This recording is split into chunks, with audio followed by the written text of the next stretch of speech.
Nós queremos dar as boas-vindas a todos os queridos que nos assistem através do Facebook, na internet, na nossa página da igreja, dizendo da nossa alegria de poder recebê-los em mais este culto de adoração ao nosso Deus, aqui no campo missionário da Igreja Presbiteriana de Tampa Bay, no estado da Flórida, Estados Unidos.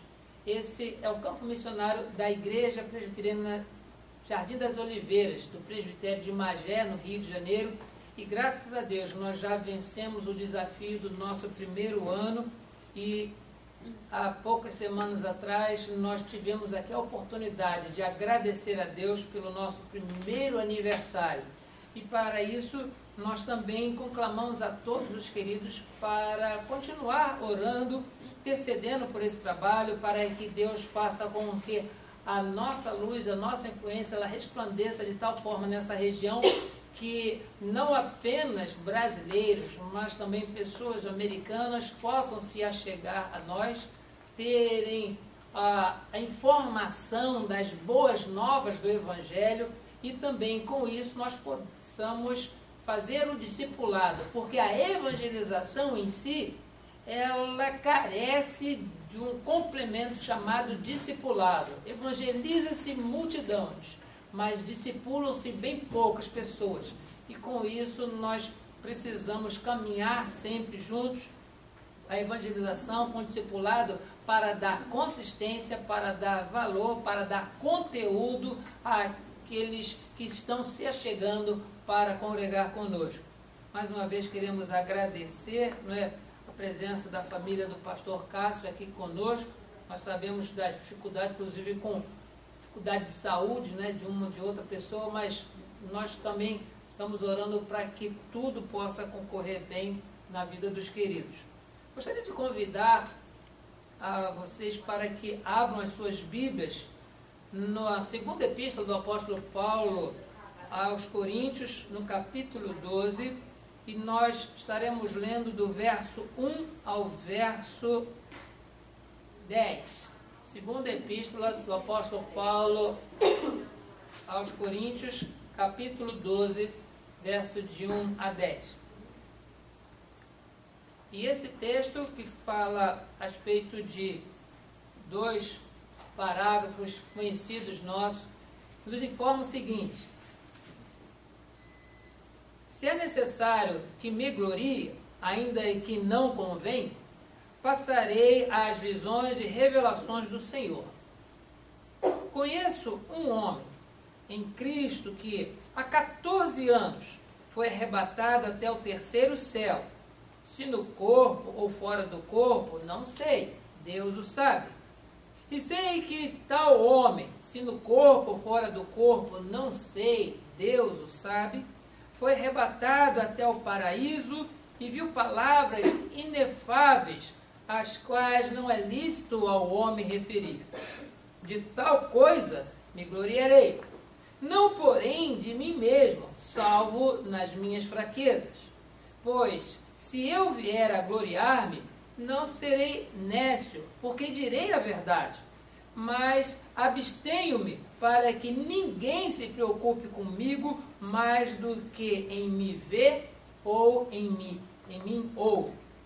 E para que não me ensoberbecesse com a grandeza das revelações, foi-me posto um espinho na carne, mensageiro de Satanás, para me esbofetear, a fim de que não me exalte. Por causa disso, 3 vezes pedi ao Senhor que o afastasse de mim. Então ele me disse: a minha graça te basta, porque o poder se aperfeiçoa na fraqueza. De boa vontade, pois, mais me gloriarei nas fraquezas, para que sobre mim repouse o poder de Cristo. Pelo que sinto prazer nas fraquezas, nas injúrias, nas necessidades, nas perseguições, nas angústias por amor de Cristo, porque quando sou fraco, então é que sou forte. Queridos, esse texto ele é bastante conhecido no meio evangélico, para alguns ele traz bastante complicação quanto à interpretação, mas na realidade ele fala aqui a respeito de ter ou não vantagem debaixo da graça de Deus. E observamos que muitas pessoas, como nós, podemos ter momentos para nos orgulhar de alguma coisa. Nós podemos nos sentir animados, orgulhosos e nos sentirmos com vantagem sobre alguma coisa porque temos um bem e os outros não têm, conseguimos um patamar, um degrau a mais na nossa vida acadêmica, no nosso emprego, seja uma promoção, sejam os nossos próprios filhos, os nossos próprios pais, o lugar onde nós moramos. Isso, para alguns, pode trazer motivos de orgulho, motivos de vaidade. Mas nós observamos que o texto, ele fala de um momento especial na vida do apóstolo Paulo que seria melhor do que bens, melhor do que a vida acadêmica, melhor do que o lugar que se mora, melhor do que filhos, melhor do que qualquer coisa. Diz o texto que o apóstolo, ele há 14 anos passou por uma experiência e só falou dela aqui porque a igreja de Corinto era uma igreja complicada, era uma igreja onde inclusive havia disputas entre eles, entre os membros da igreja, para saber quem era melhor diante de Deus, porque falava a língua, porque profetizava, porque fazia isso e fazia aquilo outro. E o apóstolo Paulo, ele chega com essa ilustração, uma experiência vivida por ele mesmo, para dizer: olha, isso tudo que vocês estão falando não é motivo de se orgulhar, não é motivo de se envaidecer, mais do que uma pessoa que teve uma visão a respeito do paraíso. Essa pessoa que ouviu palavras que não se pode compreender, que não se pode expressar corretamente, essa pessoa, ela tem sim do que se orgulhar, tem sim do que se gloriar, tem sim do que se envaidecer. Mas não é assim que funciona na vida cristã. Diz o próprio apóstolo Paulo que depois de ele dar essa ilustração para os ouvintes, ele diz o seguinte: de tal coisa, verso 5, me gloriarei, não porém de mim mesmo, salvo nas minhas fraquezas. E ele diz que ele tinha sim motivo de se gloriar nas fraquezas, porque se ele se gloriar, ele se gloria em algo que seja fruto da verdade que ele fala. Ele não seria nécio, ele não seria ausente de informação. Ele estaria falando da verdade e por causa disso, ele diz: das minhas fraquezas eu me gloriarei. E nós observamos que no parágrafo seguinte, fala que para que ele mesmo, provocado pela vaidade e pelo orgulho de ter tido há tempo atrás aquela visão, foi-lhe enviado, diz o texto, foi-lhe posto um espinho na carne, um mensageiro de Satanás, para que o esbofeteasse, a fim de que não se exaltasse. Por mais que nós procuremos em textos a respeito do que significa esse espinho na carne, nós vamos sentir a ausência, mas o contexto aqui menciona que é qualquer situação na vida do apóstolo Paulo que o fizesse, na nossa linguagem brasileira, morrer de vergonha.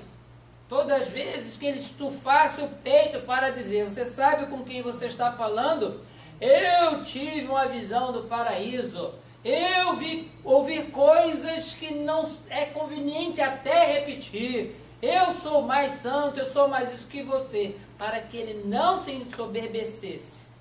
Esse espinho na carne era um mensageiro de Satanás que não literalmente o esbofeteava, mas o fazia lembrar de coisas que traziam vergonha para ele, que lhe traziam situações de humilhação.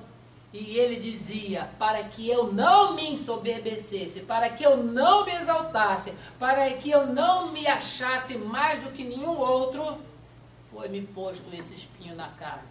E nós sabemos o que um espinho na nossa carne faz. Essa semana eu estava realizando algum trabalho no quintal e algumas farpas da vegetação furaram o meu dedo. Ó, que dificuldade!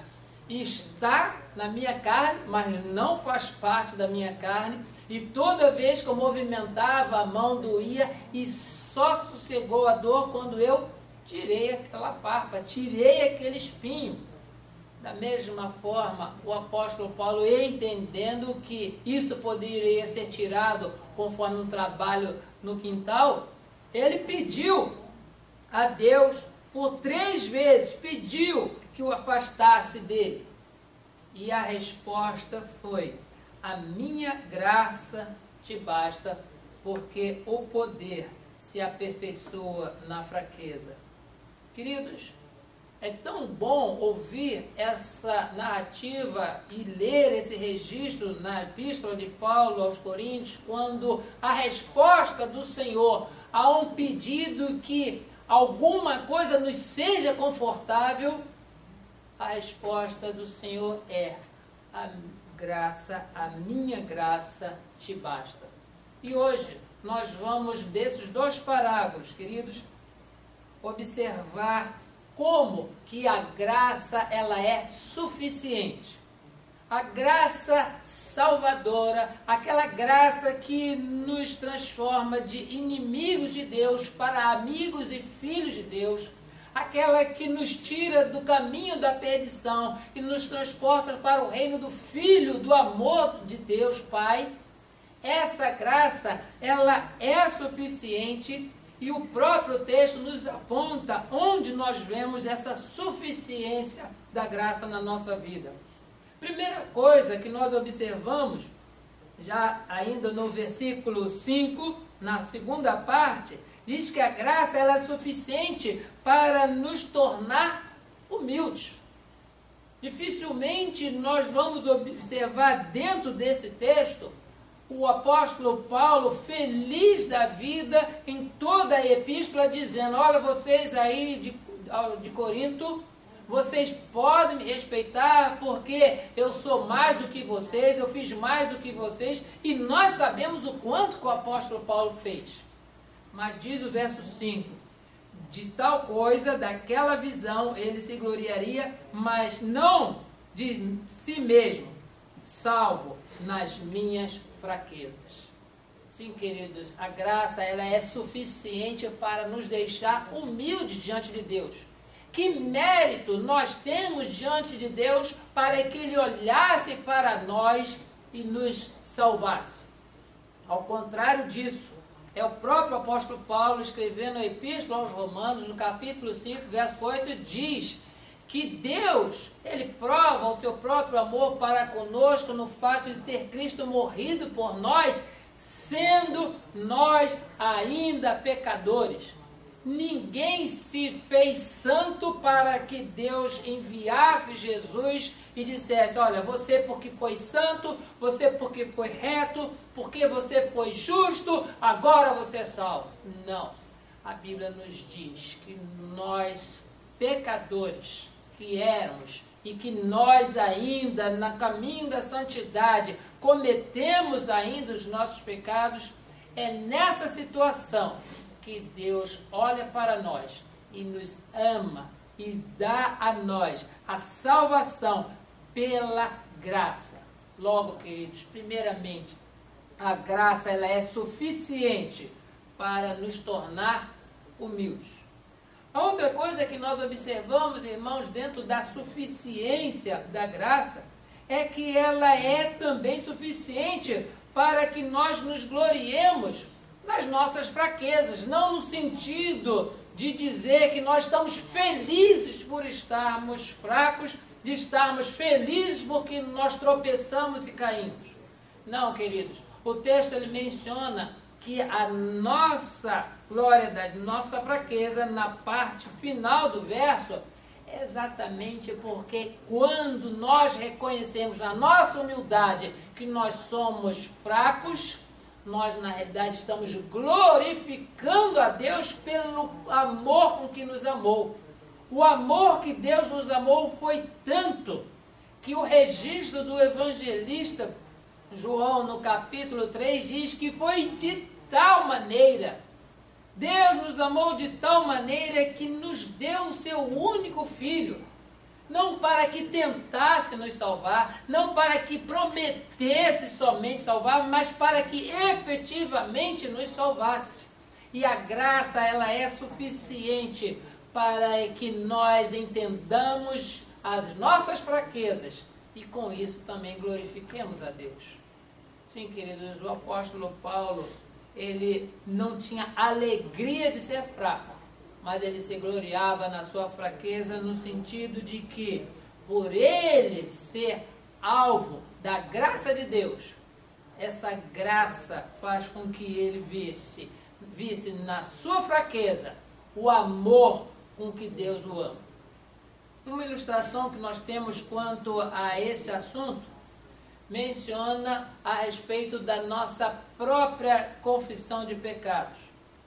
Por vezes em que nós cometemos os nossos pecados e nós nos dirigimos para Deus em confissão, nós sabemos a tristeza que está no nosso coração e muitas vezes nós somos assediados pelo inimigo para nos tentar dizendo: como pode você, depois de ter feito isso, depois de ter falado aquilo, depois de ter ido a tal lugar, você vai falar com Deus? Nós sabemos o peso da nossa culpa, mas quando nós nos dirigimos para Deus, nós vemos o tamanho do seu amor, porque Jesus morreu não apenas pelos nossos pecados passados, ele morreu pelos nossos pecados presentes e pelos pecados que nós ainda haveremos de cometer. E quando nós confessamos os nossos pecados, aí é que nós vemos o tamanho do amor de Deus para conosco. Sim, queridos, Deus nos ama de tal maneira. O apóstolo Paulo, ele diz: a minha fraqueza, ela é grande e eu cometo pecados, mas a graça do Senhor para comigo, ela é maior. A graça do Senhor para comigo, ela é suficiente. Sim, queridos, diz também o texto que a graça, ela é suficiente para nos colocar no nosso devido lugar.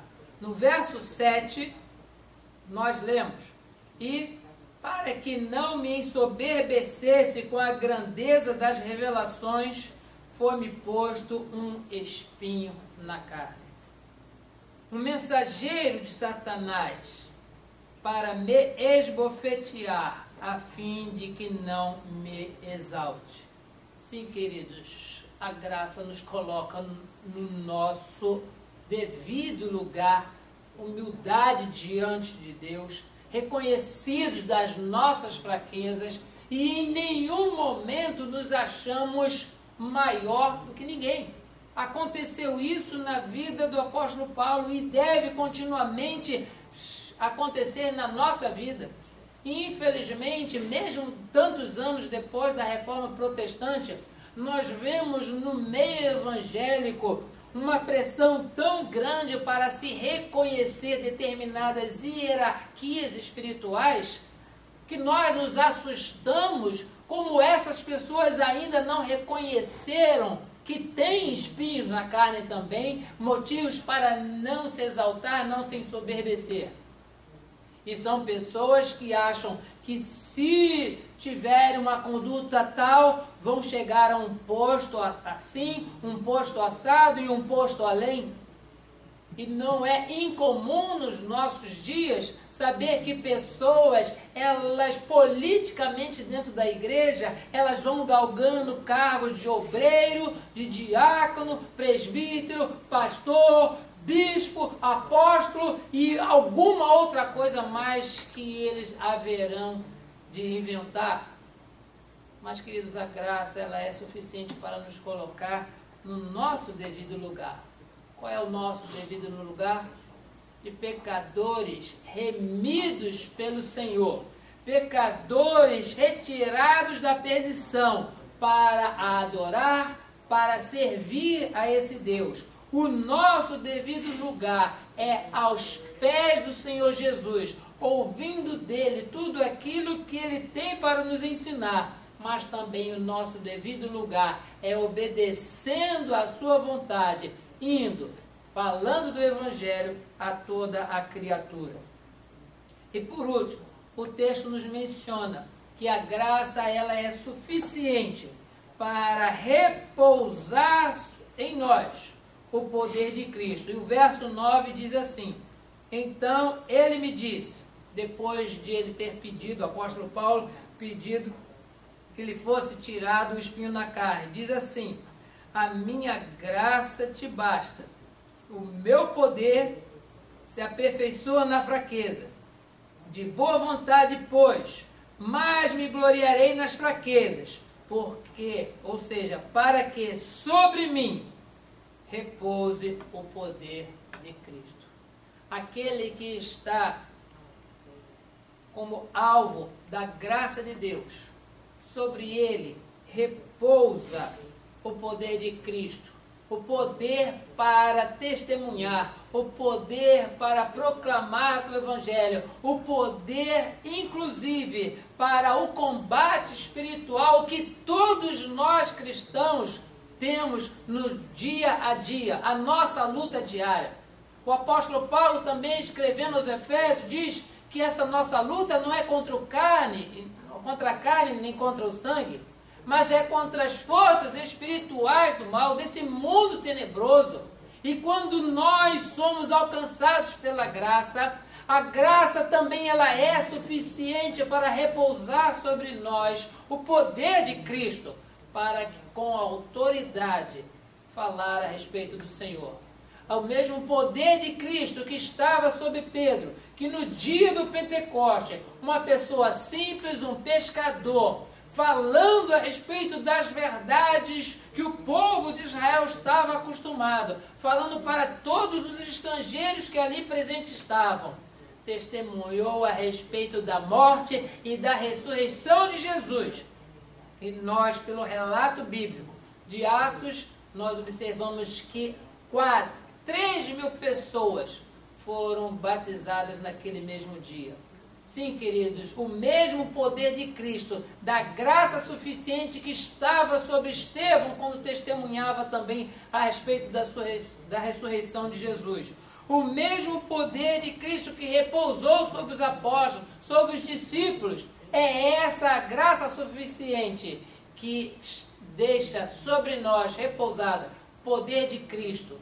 Por isso, queridos, nós devemos lançar mão de tudo isso que a graça nos concede, não apenas para pularmos de um lado para o outro dizendo eu sou salvo, a graça me salvou, mas para colocar-nos no nosso devido lugar, não nos ensoberbecermos, não nos exaltarmos, não nos gloriarmos de nenhuma posição ou função eclesiástica, mas estarmos debaixo do poder de Cristo para sermos testemunhas.